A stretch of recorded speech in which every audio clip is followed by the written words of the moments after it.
Hello and welcome to our latest Wake County Webisode. On these regular video updates, we talk about how COVID-19 is impacting us here in Wake County. Today we're going to focus on how the virus is affecting us and our county government fiscally, particularly as we plan for the fiscal year 21 budget. Joining me today are Commissioner Susan Evans, Wake County Manager David Ellis, and Wake County Chief Financial Officer Emily Lucas. Welcome, everyone. Good to be here.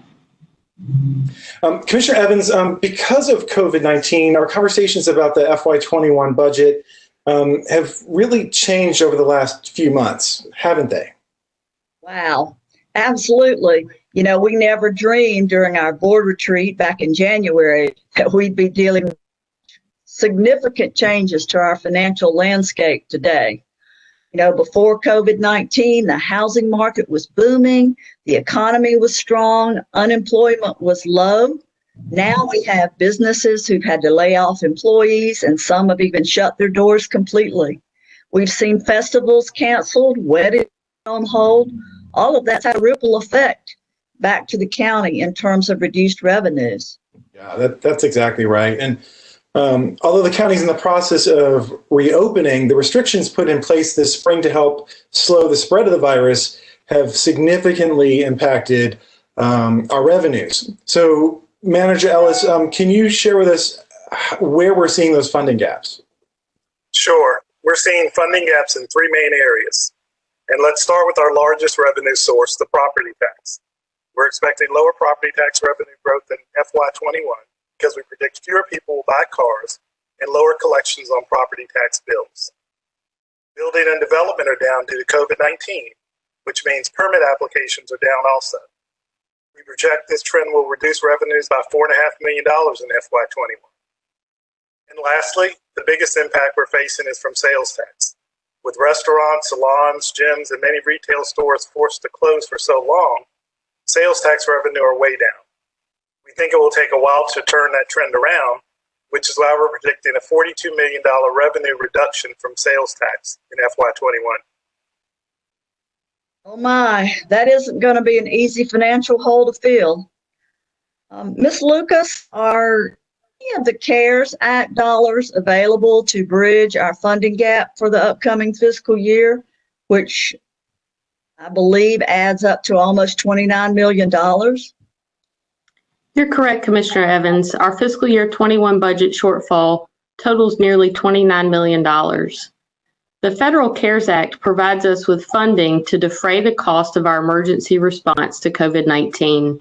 We've also found some creative ways to support our vulnerable populations through House Wake and our small businesses through the Wake Forward Loan Program. But the CARES Act is very clear that we cannot use this money to replace lost revenues or fund our traditional county operations. And even without that restriction in place, the CARES Act funding we received has to be spent by December 31st, so they wouldn't be able to support any ongoing programs or services. So, since CARES Act funds can't fill our revenue gap under current guidelines, we look to our departments for help. So, David, tell us more about the cuts you asked our departments to propose and the process you used to evaluate them. Sure, thank you.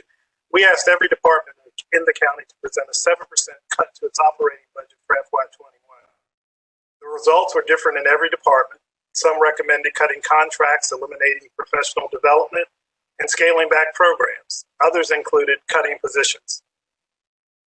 We then sat down as an executive leadership group and evaluated the impacts of all the proposals on our service delivery.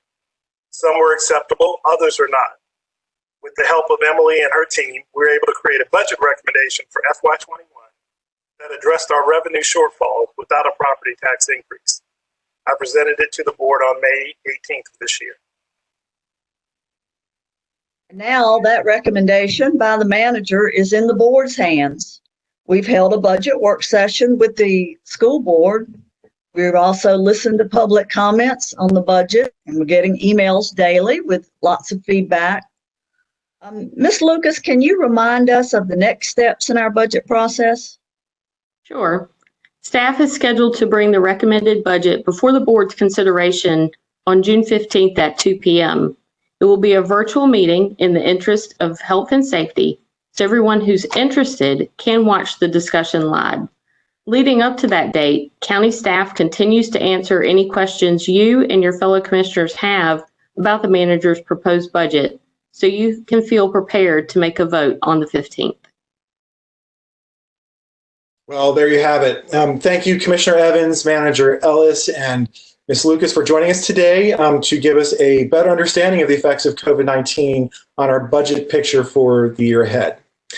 As always, you can visit our website, wakegov.com/budget, to learn more about the budget process and the specific elements of the budget that the board is considering ahead of our vote on the 15th of this month, June. Thanks again. See you next time.